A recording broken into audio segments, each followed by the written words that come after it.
अस्सलाम वालेकुम। हैप्पी किसान पाकिस्तान तो खुश आमदीद। लो जी दोस्तों, अज तुहाडी खिदमत दे विच आलू दे ताज़ा रेट उकारा सब्जी मंडी दे विच आलू दे ताज़ा रेट लैके हाज़र हाँ जी। अज 13 दसंबर है जी। और अगर असी गल करिए तो कच्ची पटाई जिहड़ी है डिपालपुर उकाड़ा दे इलाकिਆਂ ਦੇ ਵਿੱਚ बड़ी तेज़ी नाल जारी है। और कुछ बूरेवाला दे इलाके दे विच भी जिहड़ी है आलू की पटाई है वो शुरू हो चुकी है।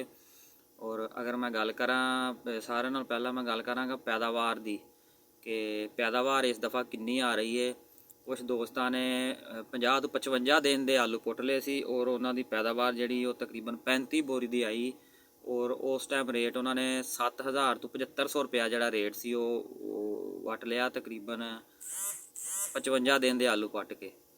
ਹੁਣ तकरीबन लोग ਜਿਹੜੇ 70 ਤੋਂ 80 दिन ਦੇ आलू ਜਿਹੜੇ ਉਹ ਪੱਟਦੇ ਪਏ ਆ। और ਜੇ ਐਵਰੇਜ ਦੀ ਗੱਲ ਕਰੀਏ 60 बोरी ਤੋਂ ਲੱਗ ਕੇ 70 बोरी ਦੀ ਐਵਰੇਜ ਜਿਹੜੀ ਉਹ ਇਸ ਟਾਈਮ ਆ ਰਹੀ ਹੈ।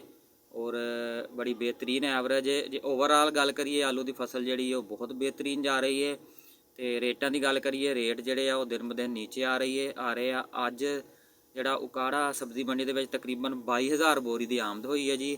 और अगर कमज़ोर माल की गल करिए जी 3800 रुपये तो लग के 4200 रुपये तक सेल होया जी। सफेद माल की गल करिए अच्छा जो 4200 रुपये तो लग के 4800 रुपये का सेल होया जी। जे असी रवेरे की गल करिए जी बहुत ज़बरदस्त रेट ने जी।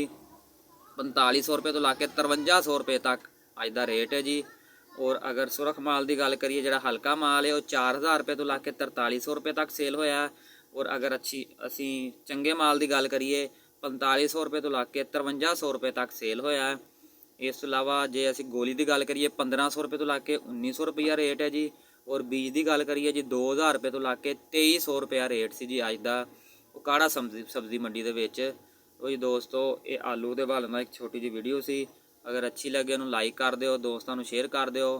और ਜਿਹੜੇ ਦੋਸਤਾਂ ਨੇ ਹਜੇ ਤੱਕ हैप्पी किसान पाकिस्तान ਨੂੰ ਸਬਸਕ੍ਰਾਈਬ नहीं किया मैं रिक्वेस्ट करांगा जी हैप्पी किसान पाकिस्तान ਨੂੰ ਸਬਸਕ੍ਰਾਈਬ कर लो, बैल आइकन ਨੂੰ दबा ਦਿਓ ताकि मंडी के रेटां के हवाले नाल और मुख्तलिफ फसलों के हवाले नाल उन्होंने वीडियोज़ देखने को मिलदियां रहन। अल्लाह हाफिज़।